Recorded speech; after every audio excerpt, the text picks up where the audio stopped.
Speak video.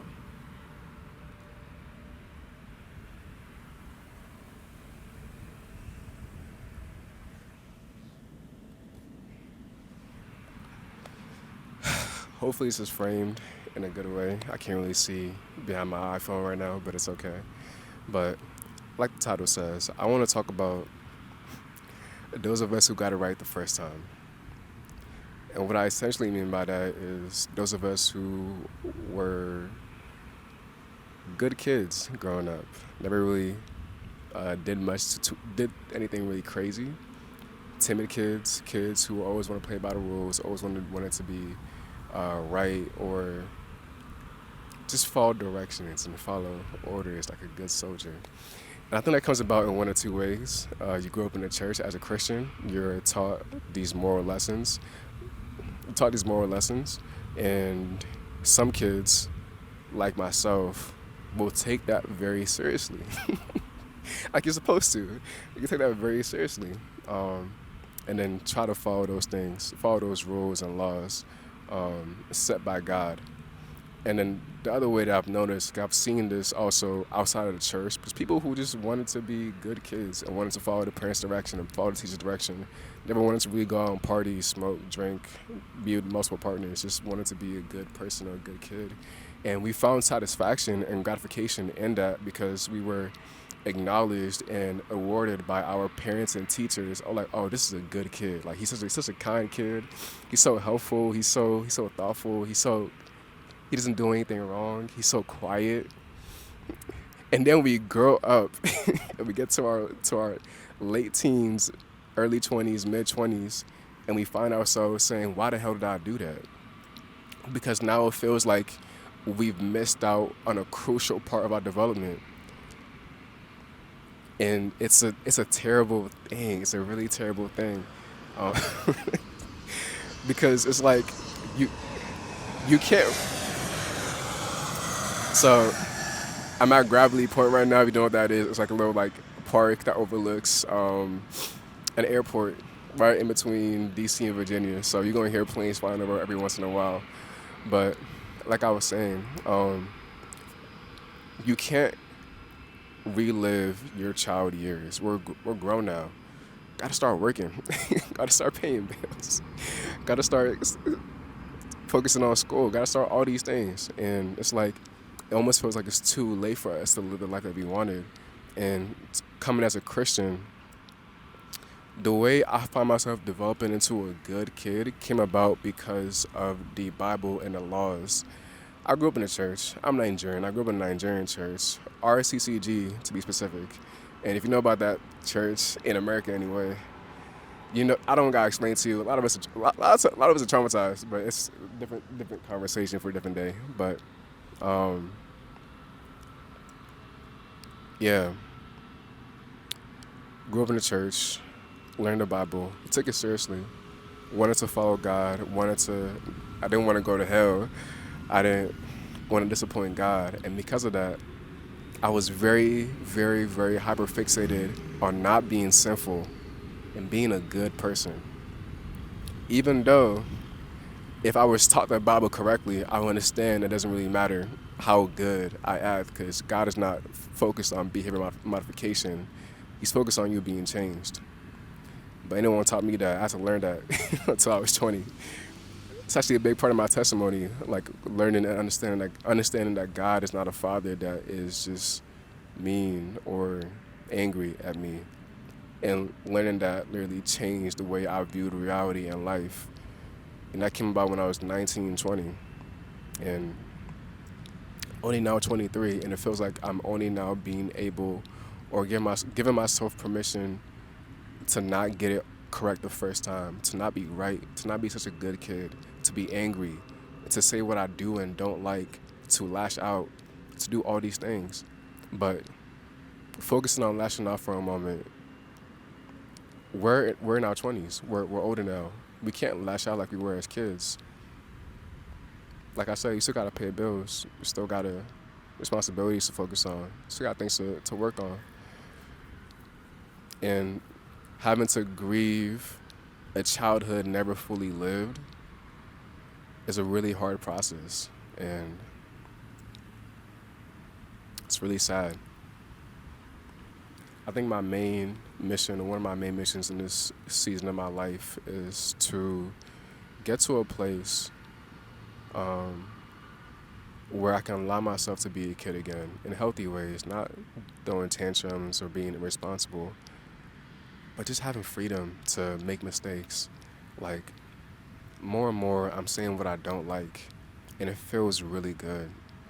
More and more, I'm getting angry, rightfully so, and speaking that I'm angry or saying what has upset me, and it feels really good.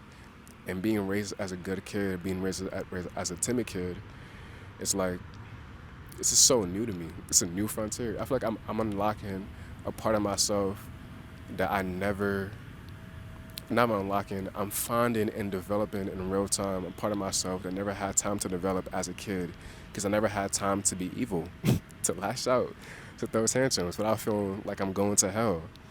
You feel me? And it's tough, but it's fun.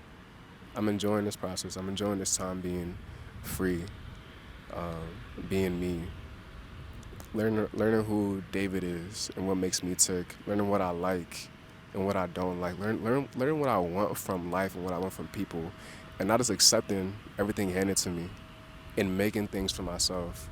I found that I'm a very ambitious person. I found that I'm a very particular person. I like what I like. And I'm speaking about it more and more to myself and to others. Um, I just play and fly over.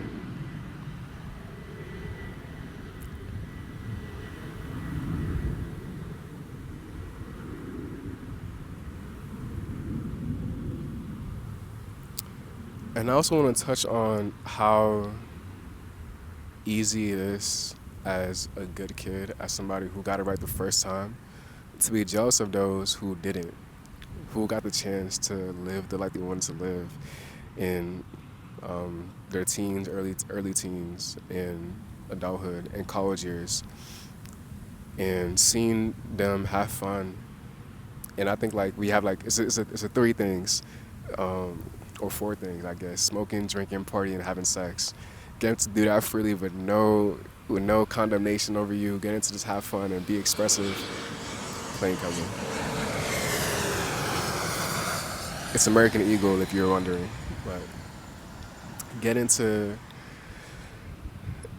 just be dumb and make mistakes and looking at them and being like, I wish. And like back then, I felt like we felt pious. We felt good about ourselves because we were like, oh, I'm not like these kids. I'm not crazy like them. Like I have such a high moral standard and ground. Whole time it's like, nigga, you're you're low key miserable. You're low key not enjoying yourself. All you have is your piety, and that's it. It's getting mad windy.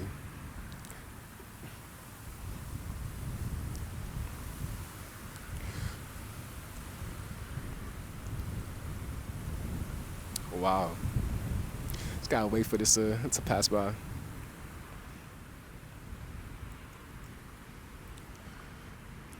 It's like all you have is your piety. I'm not advocating for a life of sin or a life of doing whatever you want, obviously. But it's like I said, we never had a chance to make mistakes. We never had a chance to be wrong. We never had a chance to uh, not have all the answers. We were always perfect. I say that with quotation marks, because obviously we weren't. We were always perfect. We were always the good kid. And I think that has ruined us. I think we need to give ourselves space, plain.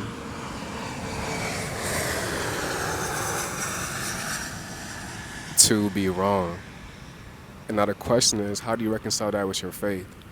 And what I'm finding in my walk anyway is like, there's no other way to live. Even while you were being pious or being the good kid, you were still sinning up and down against God. Like, we aren't perfect. And for us to assume that we were perfect is prideful.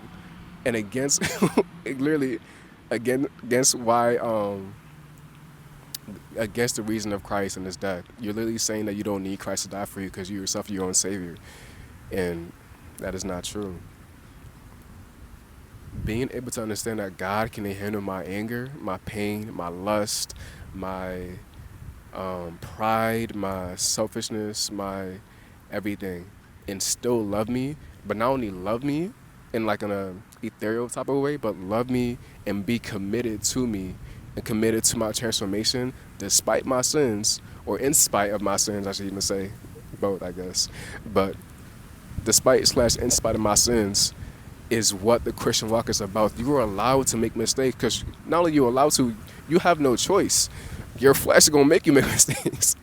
But I think it's when we realize this for ourselves that we find freedom that we never could get it right the first time.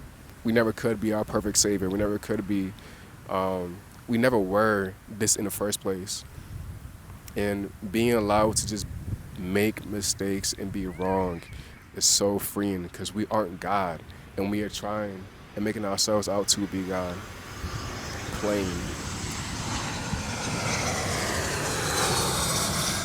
This time it's American. But